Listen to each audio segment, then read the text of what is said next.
see everybody. Welcome to the October Super Scoops. Our goal here is to give you the facts, highlight the great things that are happening in the district each month. And today we have our transportation coordinator with us, Michael Press, and Tammy Anderson, who has been a bus driver for 24 years and currently is our school bus dispatcher. Very important jobs in the district. We're also going to bring to light school bus safety because next week, October 17th to October 21st, is National School Bus Safety Week. And we know, taking the school bus is a privilege. The school day starts once the students get at the bus stop or on the bus, and once they get off the bus stop, that's all part of school. So there's a lot to cover, and I know here in Stafford, our parents, our staff, our administrators, we all appreciate our bus drivers. Wonderful people that care about the children. They start their day out with a smile and end their day with a smile, which is wonderful. So they set the tone for our students each and every day, and they do magnificent, wonderful things. During each holiday, I can tell you right now, Halloween's coming up. It's amazing to see the school buses decorated with Halloween lights and all the ghosts and the goblins. They play Halloween music, and then when it gets around to the holidays, there's a lot of Christmas music and holiday and festive things and Christmas lights. They really make an extension of school. So they're wonderful people. We also have amazing bus attendants as well that help the bus drivers do their job because it's not easy. And I always say it's a very hard job to be driving, concentrating on the road. You have all these children's responsibility of their safety. There's 54 students, and it's a lot to manage, and I give them a lot of credit. So thank you, and we appreciate all of our bus transportation staff. Thank you.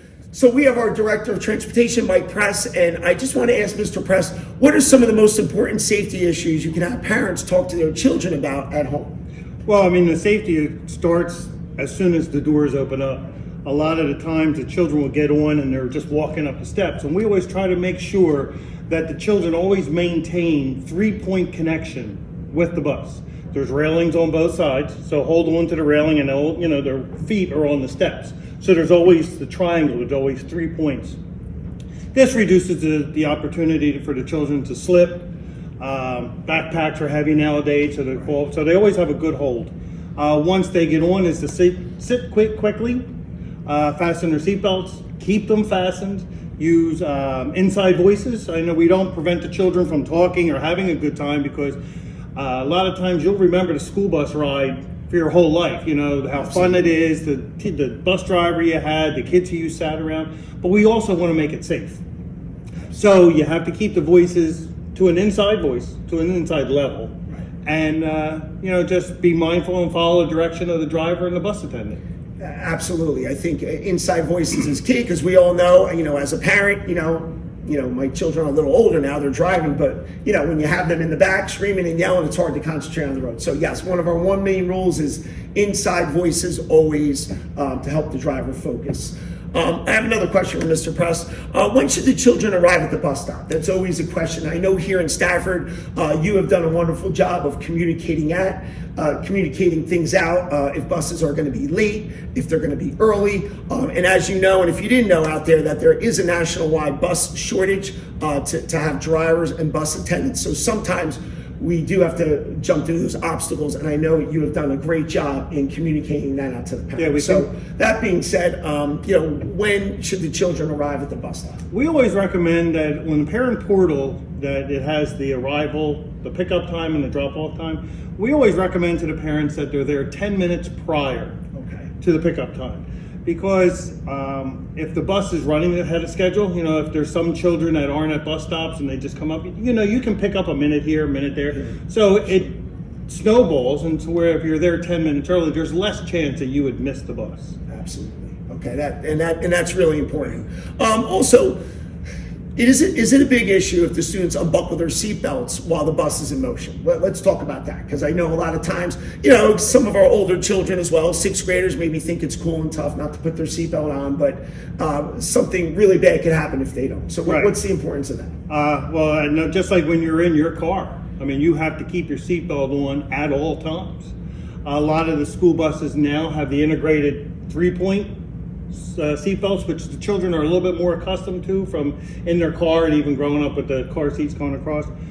rather than just a lap belt. A lot of our buses still do have the lap belt, but the new buses have the 3-point. And, you know, anything can happen at any moment. So that's you may only take off your seatbelt for, you know, to turn around and talk to someone, but something can happen at that moment, and we don't want to see that. We don't want to see that. And again, our bus drivers and teachers and staff, we always communicate that, and that's just something, parents at home, if you could talk to your children.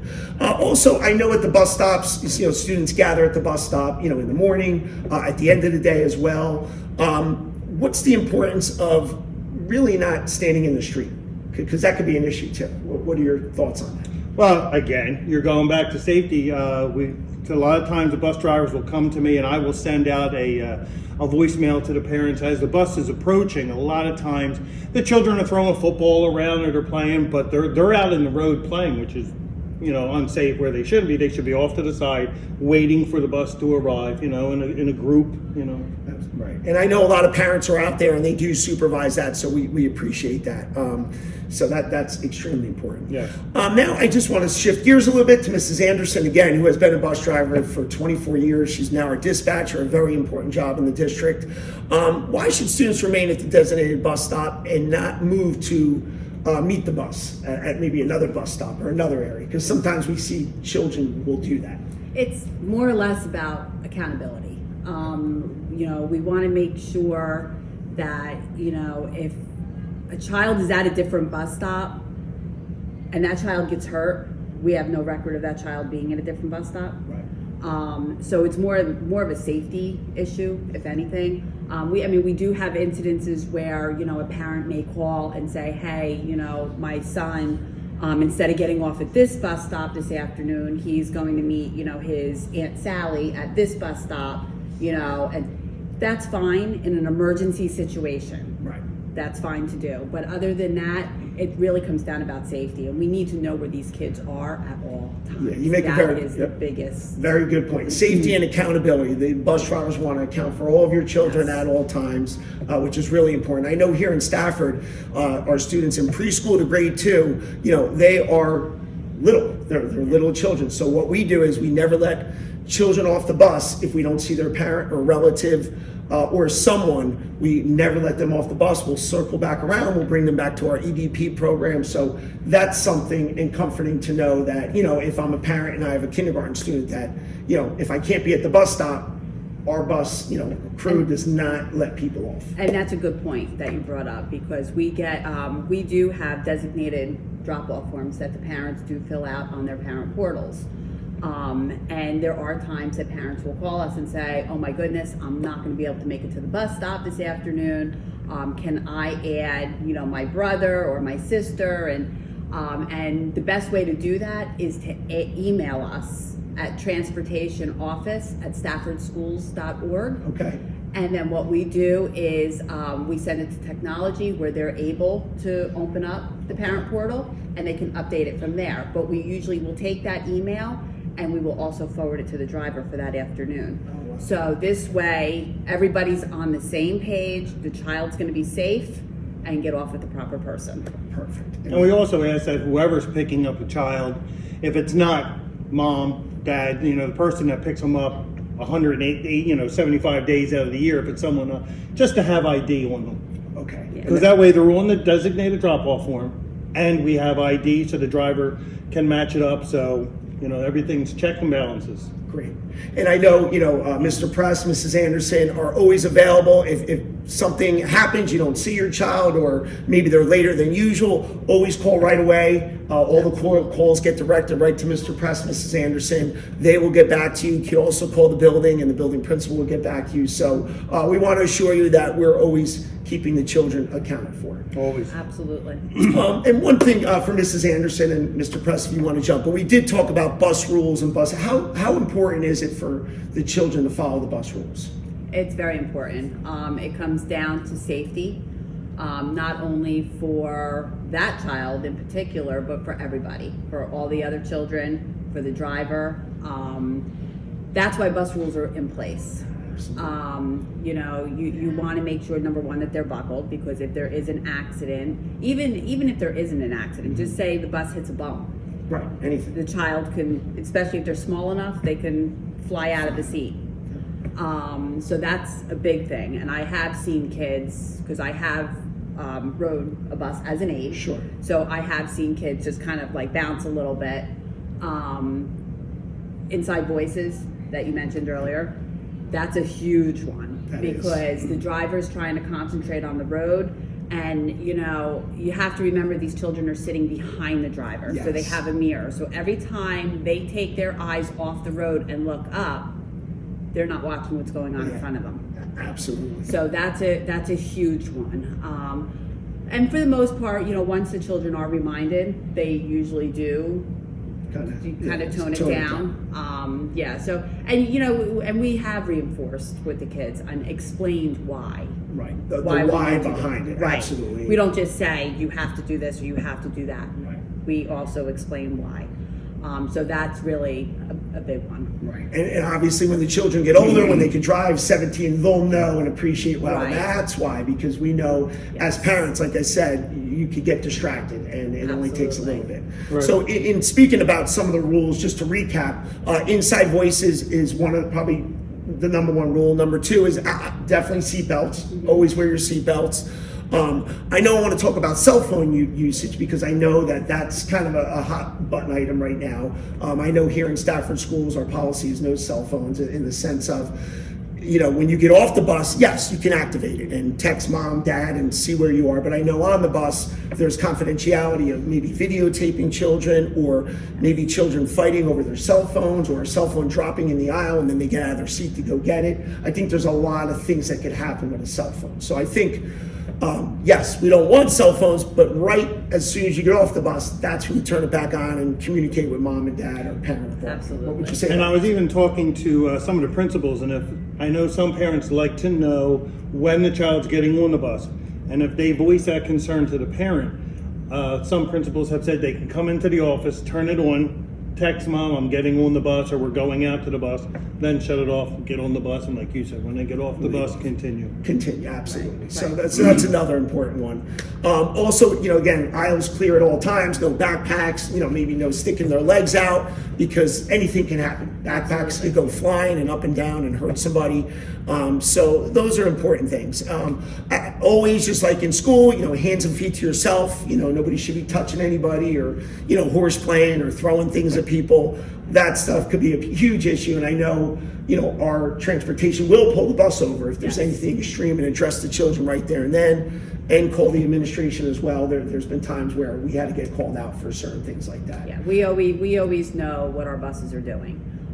If a driver has to pull a bus over, they radio us immediately before they pull over.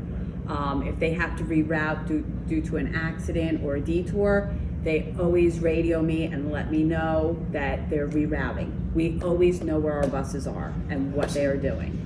Just, you know, so this way it keeps everybody safe. And so if I could just recap the rules again, you know, inside voices at all time, hands and feet to yourself, seatbelts, obviously, no cell phones, keep the aisles clear. Those are kind of the five most common things. And again, I want to thank all the bus drivers and the bus attendants for all that they do. They make it fun. It's an extension of school. We have wonderful people. They get to know the children. They get to care about the children. And I've heard many stories of bringing smiles to our children's faces on so many different things. So we are really in a great place, and our bus drivers are wonderful people to have. They certainly are. They really They are. are. And thank you for joining us today. But most importantly, we're not done yet. What we're going to do is we're going to actually go outside. We have 6 of our students here that want to go through a little bit of a role play of things to do and not to do on our school buses. So that being said, come with me. We're going to take a walk outside.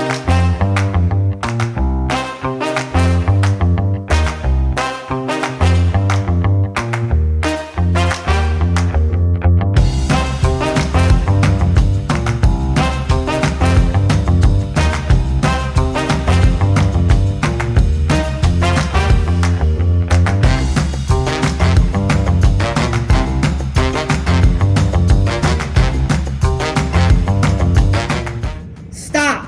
Keep the aisles clear. Stop. Buckle your seatbelt.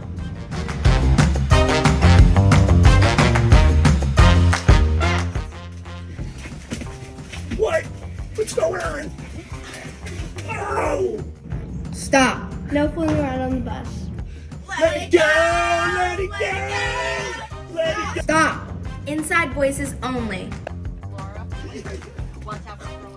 Hey, look at this.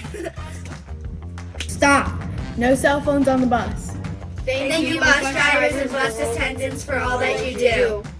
Thank you to all of our bus drivers and bus attendants for all that you do. A special shout out to who? Mrs. DeCarlo and Mrs. Santiago for the wonderful decorations they did in the bus. It looks great. It looks great. Love it. I just want to thank all of our wonderful 6th grade students, boys and girls, for doing a great demonstration about school bus safety. That being said, enjoy your ice cream and That's the scoop on bus safety. thank you.